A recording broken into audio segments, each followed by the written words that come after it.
Hestvik, who is the Chief Sustainability Officer at Allianz Insurance. Allianz notably came at the top of the league for the Dow Jones Sustainability Index last year and is always one of the top insurers in that category, so with very deep experience on sustainability. And Thaker from the Economist Intelligence Unit, who is a seasoned economist and risk expert with a particular experience both in the Middle East, Africa, and Asia, and also advising corporate clients on their commercial risk, socio-political, and economic challenges that lie ahead. So without further ado, we're going to kick off the session now, and I'd like to just remind everybody why we're doing this.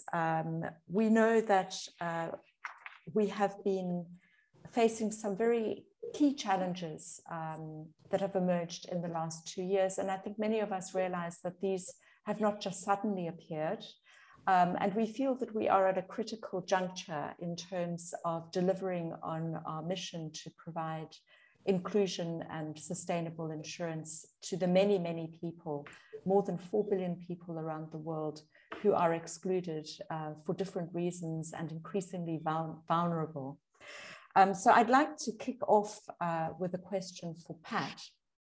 And Pat, risk, of course, is the business of the insurance sector. And if we take a look at the next 5 years or so, and more generally, the 8 years, only 8 years that are left to 2030 and the sort of deadline of the Sustainable Development Goals agenda, what are the key social, political, economic, and business risks that stakeholders in our inclusive insurance ecosystem should be aware of? Over to you, Pat. Thank you, Katharine, for that introduction. We are in a very uncertain path in the world, particularly following Russia's invasion of Ukraine and the acceleration of the prices, something we've not seen in almost a decade when it comes to oil prices as well, but also food. On the back of that, to address your question, before touching on the major risks to the uptake of the inclusive insurance, I like to mention that the post-COVID world, everybody seems to have forgotten about the COVID, the damage it's done, the deep social, political health across the world the last 2 years. And we're not out of the woods, that's for sure. Yes, where we're sitting in the Western world, developed world, we're in a much more comfortable situation. But the rest of Africa, parts of Asia, parts of Latin America are still going through the motions. Not as severe or critical as it was 2 years ago, but nevertheless, it's not over. And the threat of another similar virus, not as threatening, but certainly quite damaging, is still uncertain. The vaccines have helped to put the floor on it, but nevertheless, very much more to go. But also, what the world has offered now is not just risks, like I say, but also fresh opportunities. Risks are always opportunities, which could raise, I would say, the uptake, particularly for inclusive and micro insurance in the near future.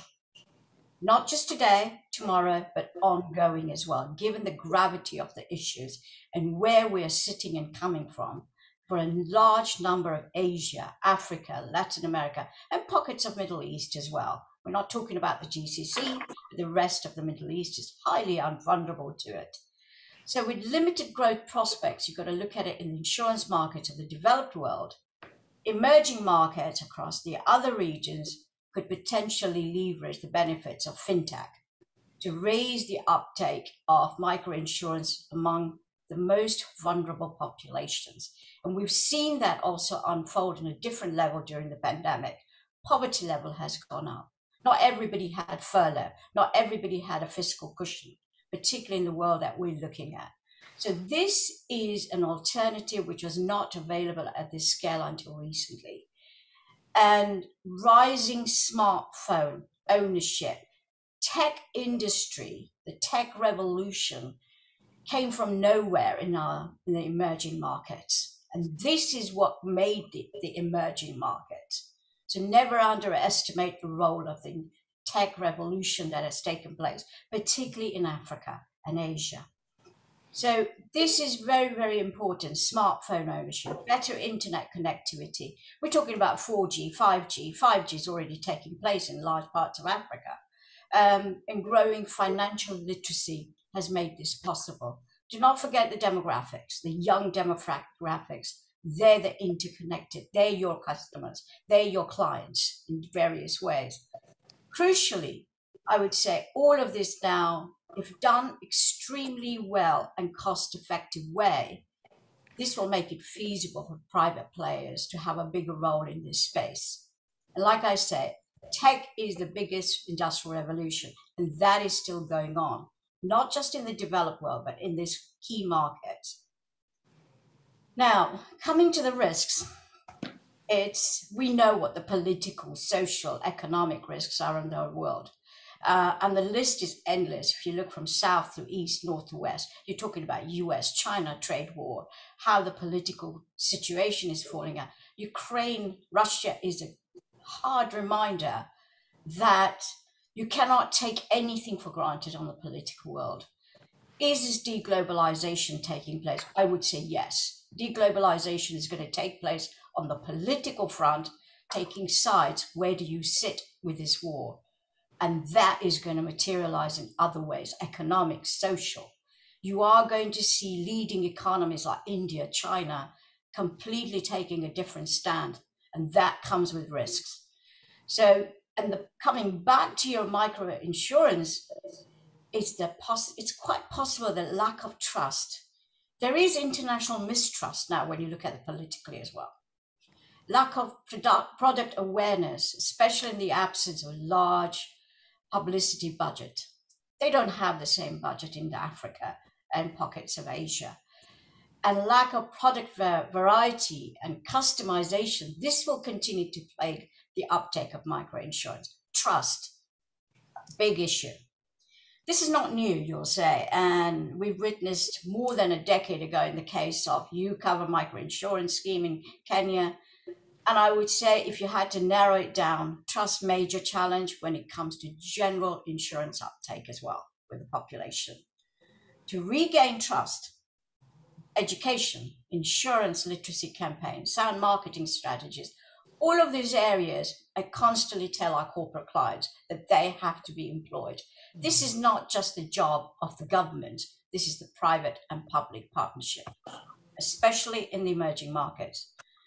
These changes and efforts will definitely change people's perceptions, resentments, and attitude. The mistrust will be less of an issue there. I would say, finally, it would be the lack of political stability and a number of volatile markets remains very much an outstanding risk for sure. Importantly, the prospect also of a global slowdown. Are we heading for a technical recession by the end of this year? We're already sort of from where we started at the beginning of this year, where we had growth of 4% for the global economy. We've been shaving it down, not up, every month. And now we're looking at almost 2.5%. Yes, we are looking at a very different picture. This will mean it will be drying up resources for new ventures in a number of untapped markets. And I would say this is the biggest risk for this sector. This will also reduce the risk-taking ability of both profit-making and social entrepreneurs. You can fix economics. You can fix numbers. We've seen that during the pandemic by pumping more money, having the right policy, making sure the execution takes place. You cannot fix politics overnight. Russia, Ukraine is a cruel reminder. What was supposed to be a week at the top, a month, we're now into the 5th month. And it does not look like it's coming to an end. That has ripple effects across EU in time. We're all feeling the impact of the global crisis, serious impact of the global crisis. Just when a year when we were talking about post-pandemic recovery. So double whammy there. So it's not all grim, but it is working. Microinsurance is trying to grow in a market that is shifting gear every day. And the world is not about East and West anymore. You've got to think about deglobalization and where would you sit? Okay. Thanks, Pat. Well, those are some daunting challenges that you've just described. Ingrid, despite these daunting challenges, both of us participated a couple of weeks ago in the Insurance Development Forum Summit, where both public and private sector leaders in the insurance development community, and including many of our own MIN members, displayed a sense of optimism that some might find odd. What do you think is the basis of that optimism? Thank you, Katharine, and many thanks also for Pat for her brilliant introduction to actually to some very, very important challenges that we internationally are facing. But let me start by saying, Katharine, happy birthday to Microinsurance Network. This has to be said. 20 years of a network that actually has been so instrumental in bringing this to the top of the agenda, the possibilities that microinsurance scheme can bring for the protection of lives and livelihoods. And of course, also, Katharine, congratulations to you personally on your 5-year anniversary as Men's Executive Director this past month. One has to say that under your leadership, the Men has reinforced its important role as international multi-stakeholder platform for all the experts in this field. And by doing so, you have actually elevated the recognition of this specific instrument and how instrumental it can be actually to address some of the challenges that Pat has just introduced. I'm coming to the optimistic side, but I would actually add to the overall overview of Pat one important factor besides actually the impact of the war in the Ukraine and the impact of COVID-19 pandemic, which isn't over yet. So we are in our doing facing in many partner countries still a situation that is heavily shaped by COVID-19 pandemic. But additionally, one has to consider the impact of climate change. We have slow onset events, but we still have an increase in extreme weather events that become more costly in terms of human lives and the financial burden that is put on societies and governments. But against this backdrop, what is the basis for optimism that can actually somehow be seen? And this was, I think, perfectly displayed at the Insurance Development Summit quite recently by private and public partners. I think what has been recognized much more than in the past is actually the critical role, first of the insurance industry, and then of course of the collaboration between the public sector, I mean development agencies, governments, and other stakeholders among the industry, really to bring those different capacities together to help people and economies. And I think one additional reason for optimism is that on the basis of this collaboration, last weekend the G7 countries recognized the need to build even a stronger partnership, building on the Insure Resilience Global Partnership, but what is intended to actually structure a global shield against climate risks that would provide even more support to developing countries. And let me stress that actually inclusive insurance remains a very, very important instrument within this global shield, as reflected in the Vision 2025 of the Insure Resilience Global Partnership, where we have promised that by microinsurance, we are going to cover 150 million people by 2025. Let me perhaps highlight 2 or 3 features of this global shield that I consider very relevant. The first one is actually that we have to understand better risk and vulnerabilities. And by doing so, we can better quantify the protection gap. This is key for the shaping of any system. And here the MIN can contribute through its members in partner countries and through actually the landscape studies. Second point, smart management of various risks includes a holistic risk financing strategy that defines the complementarity of solutions on the national, the regional, and the community and individual level to provide the right protection across different layers of risk. And here again, one has to say that the inclusive insurance solutions that are benefiting people directly are an important cornerstone of these new structure. Finally, connecting local efforts to global initiatives, the Global Shield aims actually to build up a very coherent and systematic structure to overcome silos, make sure that all the capacity of the different tools are being fully capitalized to the benefit of people. And here again, the MIN with its membership is an important player in this respect. Of course, we have to deal with premium and capital support. Quite frankly, this has been also raised by Pat. Developing countries are experiencing the lowest growth rates ever. It's even worse than in comparison to the years after the financial crisis.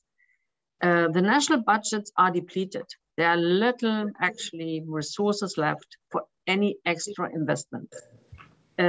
So I think we have to make sure that actually also from the international arena, sufficient support is being given to these new undertakings. Second point for optimism, I think if I compare the debate right now about insurance and disaster risk financing schemes to what the debate was a kind of level and recognition of the possibilities 7-8 years ago in the run-up to the Paris Agreement on climate change, I think really we are in a better place.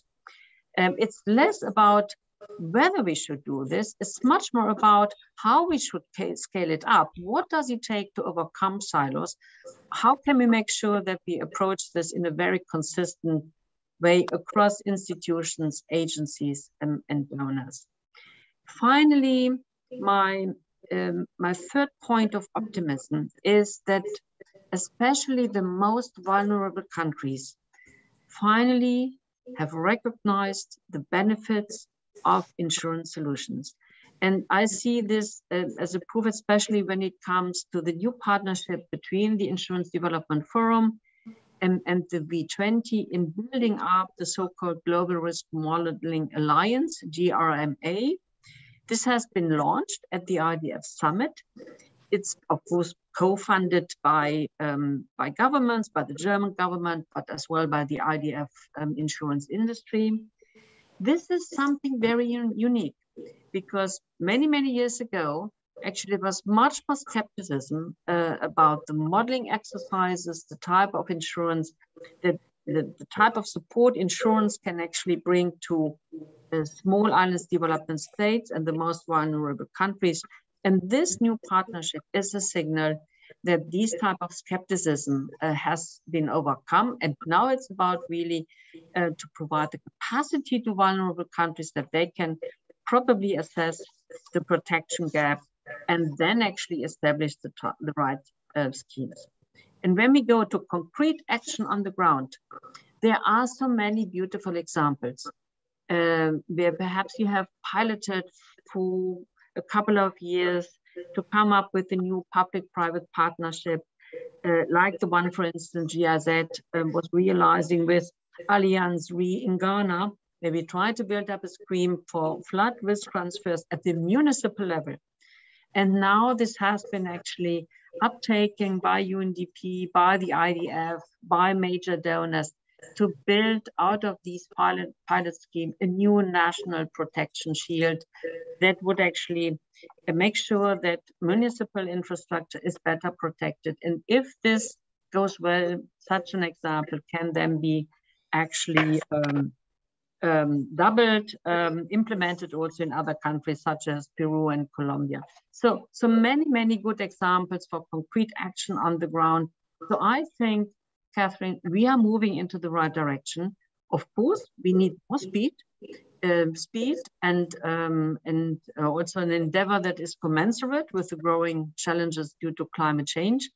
But I have to say that the G7 commitment signed this weekend is again a political signal that I consider very important. And I hope that when we meet again in Sharm el-Sheikh at COP27, that then we have actually again concrete commitments and activities in our hands that would actually continue the journey that we have embarked on a couple of years ago. Thank you. Well, thank you very much, Ingrid, and especially for the recognition of the Min's work, and that rests on the shoulders of many hundreds of people, and including your team. So Line, I'd like to ask you a question now. And I noticed that Allianz Group's sustainability report for 2021 had the title Building Confidence in Tomorrow. And I think that really captures the essence of what sustainability is about, meeting our own needs without compromising the ability of future generations to meet their own needs. Now, last year, Allianz achieved the top position of more than 125 rated insurance companies in the Dow Jones Index, Sustainability Index. And so I'm curious, and I'm sure many others are too, could you tell us about your approach to sustainability? Thank you very much. Thank you very much for inviting me also to this meeting. Just very quickly, I became the Chief Sustainability Officer of Allianz, the first one Allianz has had, on the 1st of January 2021. But I have spent my whole career, and that's quite many years by now, in the business, and I've always done insurance. And I never left the insurance business because I fundamentally believe insurance help people and help companies to have their lives and their businesses go on when something bad happens. And that's also why I find it so inspiring that you invite me to this microinsurance network discussion, because I have my insurance background and I'm now doing sustainability.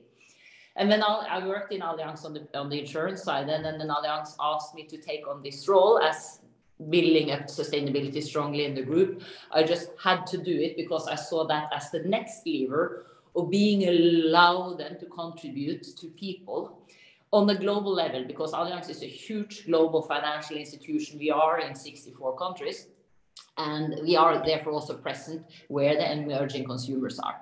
But we'll talk more about that. So how are we then working? What's the approach we now do to Allianz has worked on sustainability or corporate social responsibility for many years. Our sustainability report is 21 years old, so it's not a new topic to us. But when I and my team approached the topic, there were some fundamental things we believe in. And remember, we're a business. We're like a financial institution, and we're here to sell products and earn money and to serve our customers well.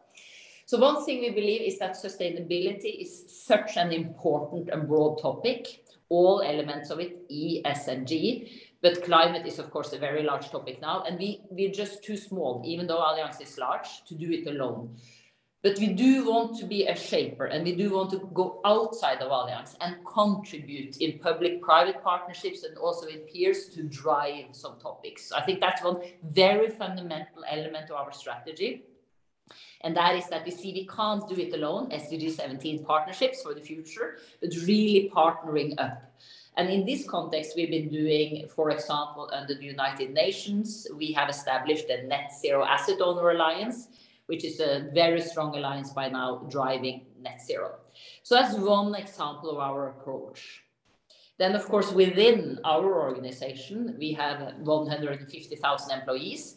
And what we're working in Allianz is to make sure that we're a sustainable organization. We reduce our greenhouse gas emissions across all our organization. We focus on diversity and inclusion. We focus on human rights and all of these topics. So Allianz as an organization is going to become very, very sustainable. And I work with all the group functions to make sure this happens.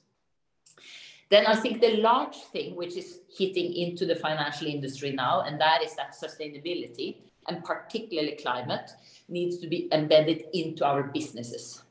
We do property and casualty insurance, we do life insurance, we do health insurance, we are a large investor, and we do asset management. So I think that's the larger thing I and my team is doing now, and that's we're working with all of our businesses to drive through that they embed sustainability into their products, their solutions, their processes, etc. And we do prioritize climate relatively high these days, because that, as said, it's one of the highest priorities. So every business area of Allianz, every country, I'm pushing to do sustainability. So fundamentally what I'm saying is that everyone, all of you in Allianz, you are going to do sustainability. It's coming to your place. And I also liked what Ingrid said around one of her optimistic outlooks, and that is also for sustainability. It's not anymore around whether we're going to do it. It's about how are we going to do it. And the companies that really find out how to do it well will in a way thrive from embedding sustainability. So we have created that belief in Allianz. So and now it's then finding our way, where also finding our way with the partnerships externally. So some glimpses into the more business world of sustainability then. Thank you. Yes, I really love this, picking up on two things that you said, embedding it throughout the business, which I think is so critical. It's not a separate endeavor, it's core to remaining successful and even surviving. If there's no world left to insure, there won't be an insurance sector, that's for sure. And yes, really appreciate those points. So now another question for you, Ingrid. Microinsurance schemes are part of the broader endeavor to achieve resilience through financial inclusion, and they've been on the agenda for some time, as we know. Indeed, one might say for 20 years at least. In your view, what progress has been achieved? And in view of existing guidelines such as the UN Sustainable Development Goals and ESG frameworks, can we expect to do better in the future, noting the urgency that we all feel?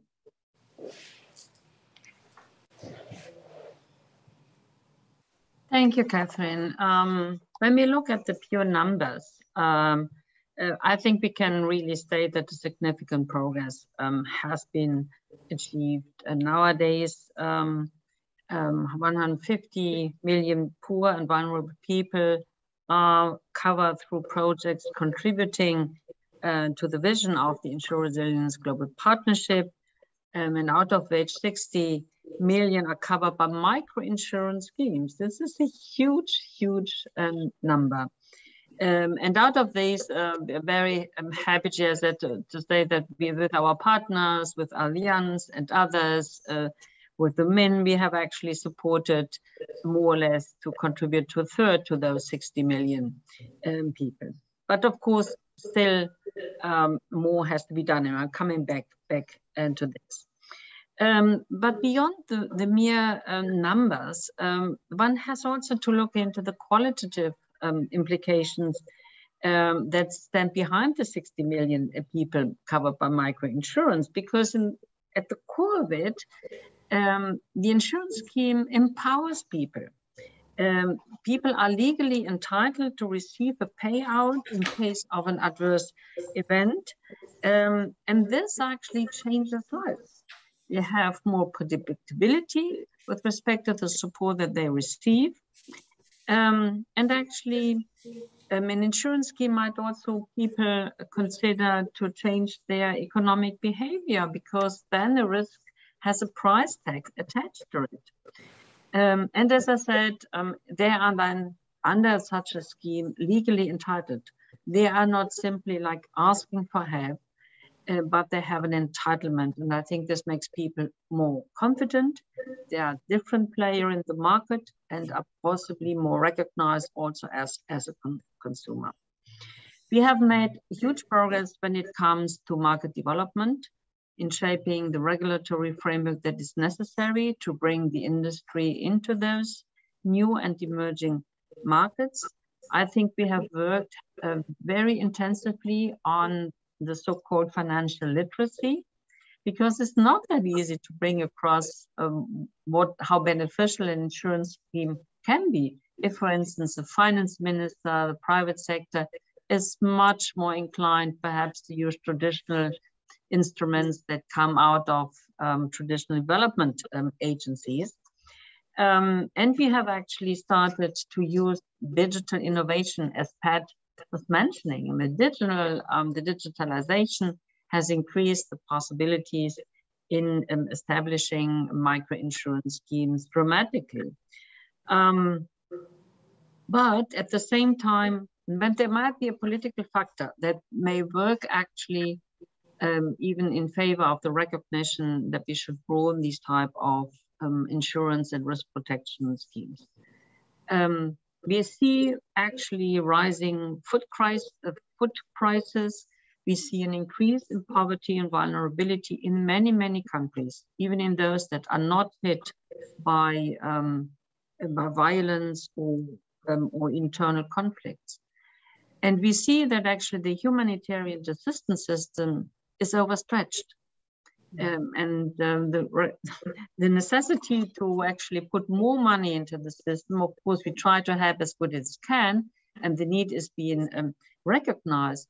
But at the same time, my sense is that at the international level, decision makers are looking for more structured and more sustainable solutions that would actually build up systems that can last and make the whole society more resilient vis-a-vis the high volatility that are in the markets, that are in our climate, and that may face actually more frequently different productions in specific sectors such as agriculture. Or water availability is a very important factor in the industrialization in some countries. And we know how much actually drought can affect possibilities to produce, but also possibilities to sustain a livelihood in rural areas. So I see, although we are facing very, very challenging times right now, and many people are suffering right now from the impact of the COVID-19 pandemic, and additionally from rising food and energy prices, but it may perhaps come to a recognition that decision makers should invest more in building up systems that are well structured, and maybe bring in private actors so that the public sector can't do it alone, not the development cooperation sector can do it alone, not the MDBs. We need platforms that bring the different capacities together, and especially we need the capital capacity from the private sector, but also the knowledge about risk and modeling. And unless we factor this into our solutions, I think they won't last. And they might be, quite frankly, too costly when it comes to broadening the protection shield. So there might also be a window of opportunity. Last point, we should honestly discuss what kind of subsidy is needed when it comes to premiums and public support to build up this type of protection shield and to close the protection gap. I think when we started this journey, we were far too over-optimistic that by only shaping the markets in the right way, this may actually suffice for an uptake in demand. I think nowadays we have to recognize we need some kind of subsidy in the system. It should be well designed.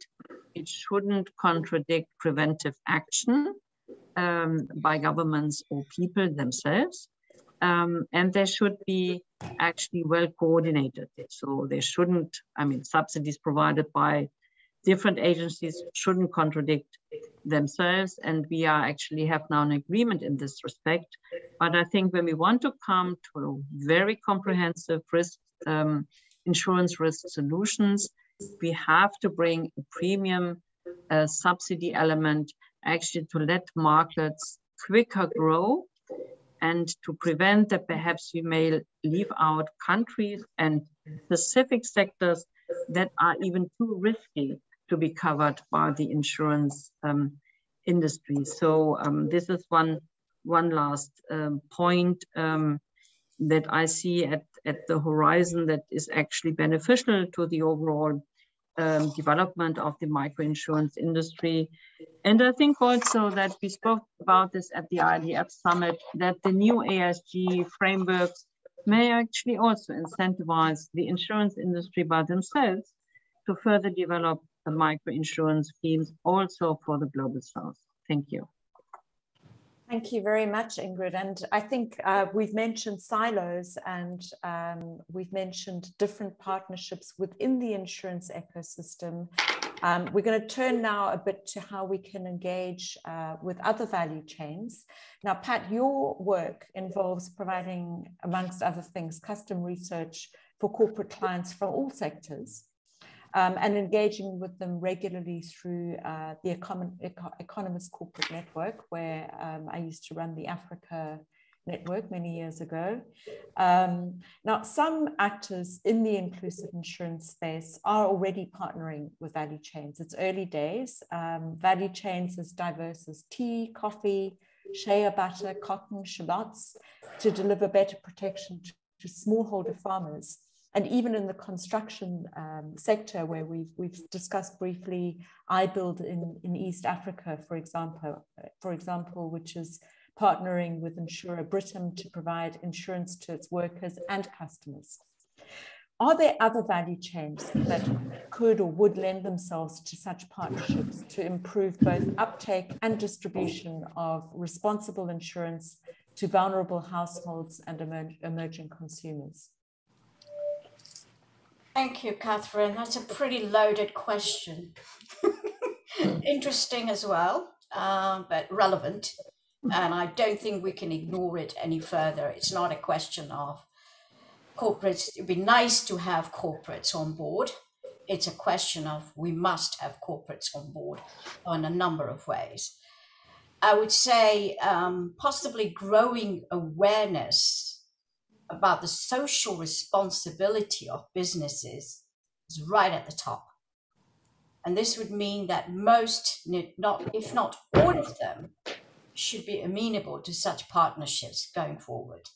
And I think following what's happened in the pandemic, where there was very little development taking place on a number of fronts for obvious reasons, we've got a lot of catching up to do in this area, which came to a standstill more or less in the last 2 years. And as Ingrid has said, the most vulnerable society and people in the world are even more critical now, in a critical stage. So it's not a question of nice to move on this, it's a must. And we can no longer just keep it at the talking shop level. Need to see results, which I don't see it coming through as prominent as I would like when I do look at this Economist.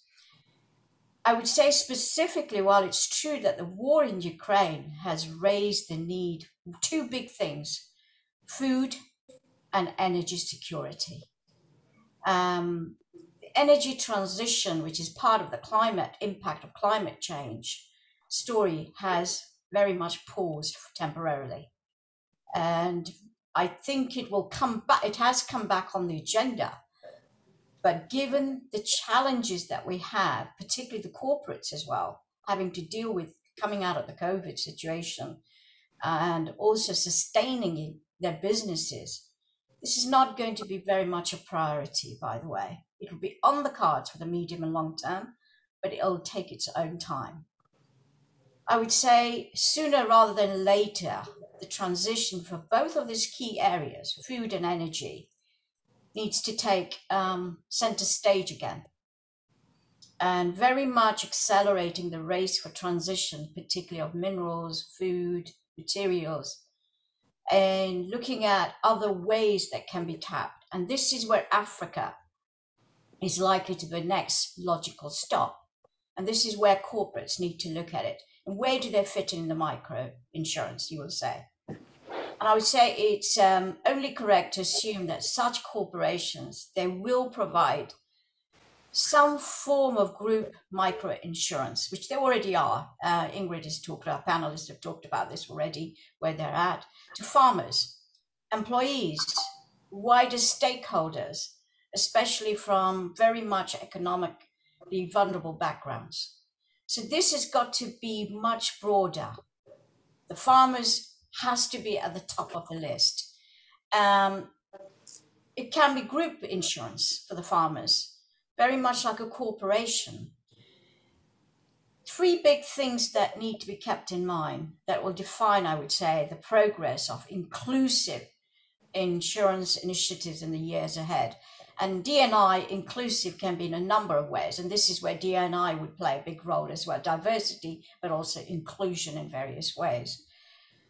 And right at the top, I would say the presence of digital public apps, like those developed by India or being introduced by the Philippines recently, significantly, this will raise the uptake of microfinance initiatives. And both the apps they help to resolve the problem of digital identity, security, and reliability in one fell swoop. This is important, very, very important. It's not something we worry about in the developed market, but this is very much the case where we're looking at. In their absence, I would say rapid uptake by large, vulnerable population are at risk and they may flounder. Mm. Very, very important. On the flip side, I would say with its very much bite-sized, stackable nature of the business, usage-based insurance, this will offer a very viable and sustainable business model to private businesses as well. And when you look at this market, very much the big boys are looked after very well in the market. You know, the big corporations, I find even from our clients, they very much can take many, many risks. And they do take the risks very easily, particularly when it comes to natural resources, oil, minerals. They're the big boys. But we're really talking about the small and medium people, companies as well, all right, the startups as well. So these products will be once again be delivered by digital channels. We go back to tech again, that have made fintech a very much a workable proposition for large, unpenetrated populations. And when I look at the most recent numbers, they have been growing, but they're not where they should be. So finally, when it comes to vulnerable, underprivileged population, microinsurance adaptation can be raised significantly if it figures prominently very much at the top of government policy. You are in a market, you're trying to make changes in markets where politics and policy, which is government, matters. You know, you'd like to be less important, but this is the reality. So the role of the government across all the developing markets must realize that effective, viable coverage can only be achieved if a time-bound approach with clear, well-defined targets are adopted. And this is where the role of regulations comes in as well. Clear regulations that can be executed and used in a very effective way as well. This is key. So I think plenty to think about. Thank you, Pat. Now, going back to Line, your emerging consumer business, and I do say business here, and that's a point that you stressed as well, rather than corporate social responsibility. It's your emerging consumer business is a core pillar of your sustainability strategy. Because I did read your report, thoroughly enjoyed it. Now, of course, it's also our main focus as the Microinsurance Network. You achieved remarkable results last year, providing insurance for just over 62 million emerging customers. And this was also complemented by your partnership with BIMA, which is also a long-standing member of the Microinsurance Network, and indeed whose Deputy CEO, Matilda Strom, served 2 terms on our board. So how have you achieved those really quite remarkable results? And since we are looking ahead in this session, what lies in store in the future? So yeah, thank you for the question. I think I'll start by mentioning some of the words Pat mentioned in her first and her second comments. Fintech, tech, young, trust, education, insurance literacy, public-private partnerships. These were words outlined by Pat as key. And I think they're fundamental elements also of our journey then towards becoming better and better at microinsurance. And we do want to become better than we are, just having said that. And we also have great competitors like AXA and etc. doing a lot of things too. So Allianz isn't alone as an insurance company doing these things then. And I think also the way, because we think business, and Allianz, as I said, we're a very, very global company. We're in 64 countries. And one key ingredient for us is that the local businesses in India, in Indonesia, in Africa, they have taken the business ownership of these microinsurance business solutions. And given the footprint we have, of course, we have many local or footprint, given how broad we are in place in many markets. And we see that when the local management believe in it and drive it, you can succeed. I think that's one thing. Then with tech coming along, and also with mobile coming along, because the problem we have as an insurance is how do you distribute these products out to the emerging consumers. And with mobile coming along, we suddenly got a distribution mechanism, which we didn't have before. And that's been a super help in scaling up. And very often these microinsurances, they are micro, but there is a fundamental cover so that the emerging consumer gets something when the bad thing happens to have the life or the business go on. So mobile has been very important for us. What we've also done is we've started to invest in technology companies. And we have this investment company, Allianz X, and our countries then have been cooperating with our global Allianz X, the investment company, looking at these investment opportunities, like also the BIMA, and that helps a lot because these are innovative companies. They know the markets, they have new technologies, and you're out of this thing we have in insurance. It's slow, it's old-fashioned, it's wrong processes, but it's technologies that's aimed exactly at serving that need of that emerging consumer with the link to the mobiles and all of that. So I think that's been very important for us.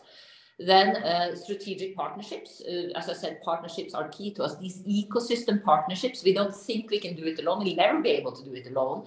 And just serving these emerging consumers is such a opportunity, but it has also been such a challenge and still is a challenge.